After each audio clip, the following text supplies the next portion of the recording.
Assalamu alaikum. Hello, my dear students. Today I am going to discuss about changing sentence. Let starts. Changing sentence টা হলো কোনো একটা সেন্টেন্সকে অন্য সেন্টেন্সে রূপান্তর করা, চেঞ্জ করা, রূপান্তর করা। অ্যাফার্মেটিভ থেকে নেগেটিভ, অ্যাফার্মেটিভ থেকে ইন্টারোগেটিভ, অ্যাফার্মেটিভ থেকে ইম্পারেটিভ, অ্যাফার্মেটিভ থেকে এক্সক্লেমেটরি। তো চেঞ্জিং সেন্টেন্সটা এমন একটা জিনিস অর্থের কোনো পরিবর্তন না করে আমাদের সেন্টেন্সটাকে কি করতে হবে, চেঞ্জ করতে হবে। তো আজকে আমি আলোচনা করব অ্যাফার্মেটিভ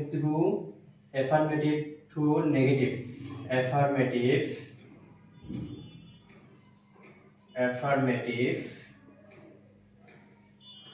টু নেগেটিভ। কিভাবে আমরা অ্যাফার্মেটিভ থেকে সেন্টেন্সকে নেগেটিভে রূপান্তর করব, চেঞ্জ করব, আজকে আমার আলোচ্য বিষয় অ্যাফার্মেটিভ টু নেগেটিভ।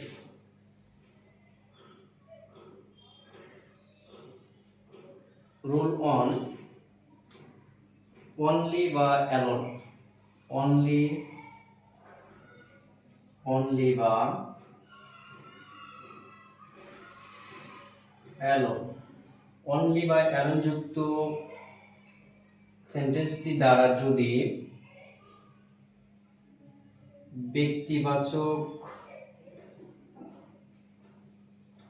অনলি বা অ্যালোন যদি ব্যক্তিবাচক নাউনকে কোয়ালিফাই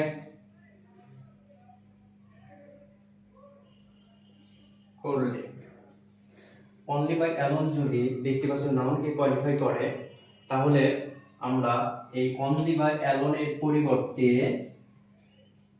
সেন্টেন্সের প্রথমে নাউন ভার্ব ব্যবহার করব। তাহলে আমরা সেন্টেন্সের প্রথমে নাউন ভার্ব ব্যবহার করব। For example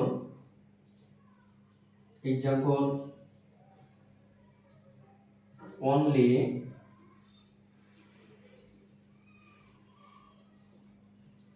one student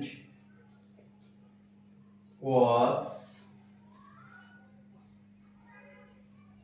absent, একে আমরা কি করব, নেগেটিভে কনভার্ট করব। only one student was absent, তাহলে আমরা সেন্টেন্সের মধ্যে বা সেন্টেন্সের লাস্টে যদি অনলি থাকে, তাহলে আমরা নেগেটিভ করার সময় নাউন ভার্ব ব্যবহার করব সেন্টেন্সের প্রথমে।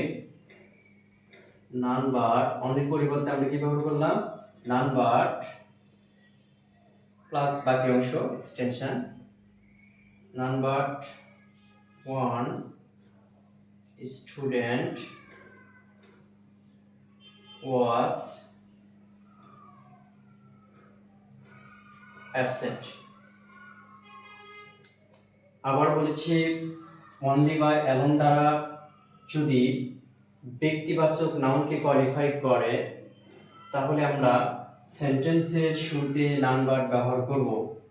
অনলি সেন্টেন্সের প্রথমে থাকতে পারে, আবার সেন্টেন্সের লাস্টে থাকতে পারে।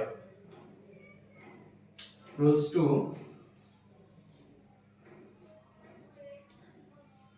অনলি বা অ্যালোন দ্বারা যদি বস্তুবাচক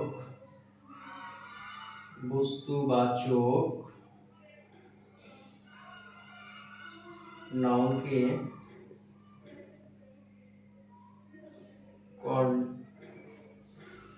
কোয়ালিফাই করলে, তাহলে আমরা অনলি বাই অ্যালোনের পরিবর্তে নাথিং বাট ব্যবহার করব। তাহলে অনলি বাই অ্যালোন যদি বস্তুবাচক নাউনকে কোয়ালিফাই করে, তাহলে আমরা অনলি বা অ্যালোনের পরিবর্তে নাথিং বাট ব্যবহার করব। এক্সাম্পল,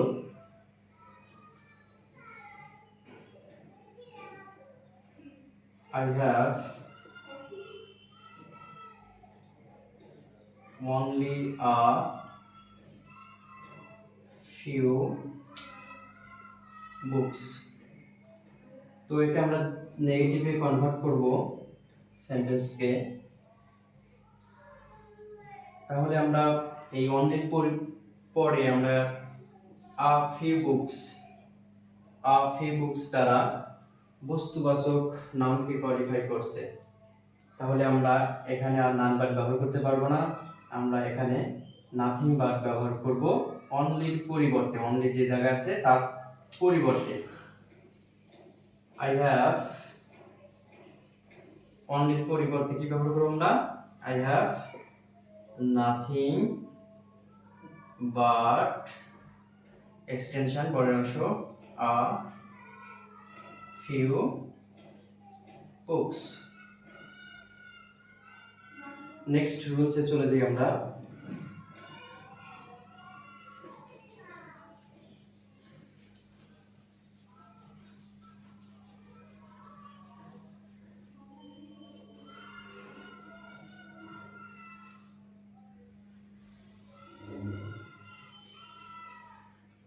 রুলস 3, অনলি দ্বারা যদি কোনো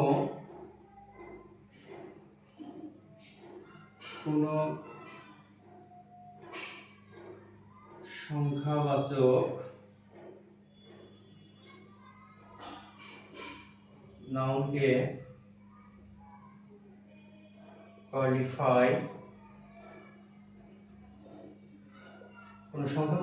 কোয়ালিফাই করলে আমরা এই অনলির পরিবর্তে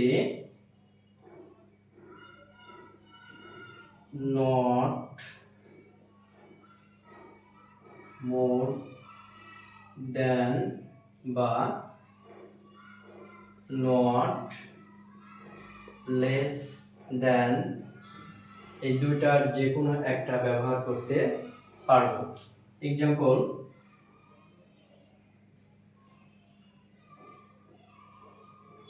Afif is only 2। আফিফের বয়স 2 বছর। তো একে আমরা নেগেটিভে কনভার্ট করব এখন। তাহলে এই অনলির পরে এবার কি বোঝাচ্ছে? ব্যক্তি, বস্তু? না, কোনোটি বোঝাচ্ছে না, এখানে সংখ্যাবাচক নাউনকে কোয়ালিফাই করছে। এই জন্য আমরা এই অনলির পরিবর্তে নট মোর দেন বা নট লেস দেন এর যে কোনো একটা ব্যবহার করতে পারবো। Afif is not more than 2।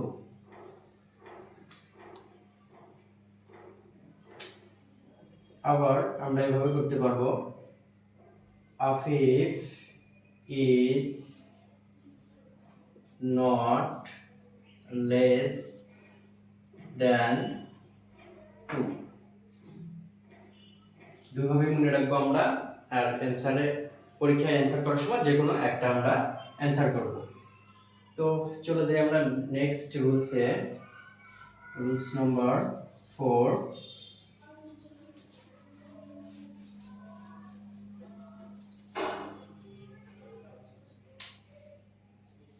4 number rules আমাদের must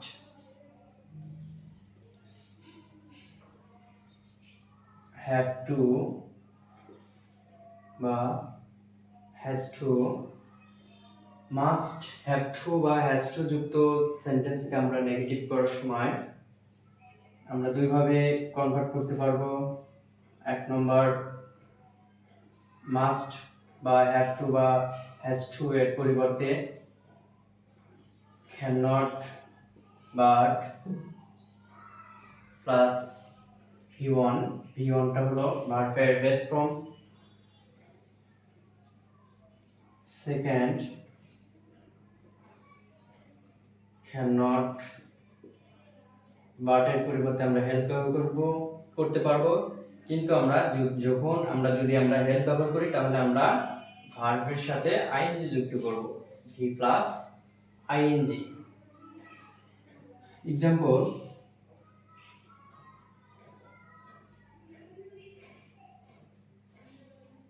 you must obey your teacher.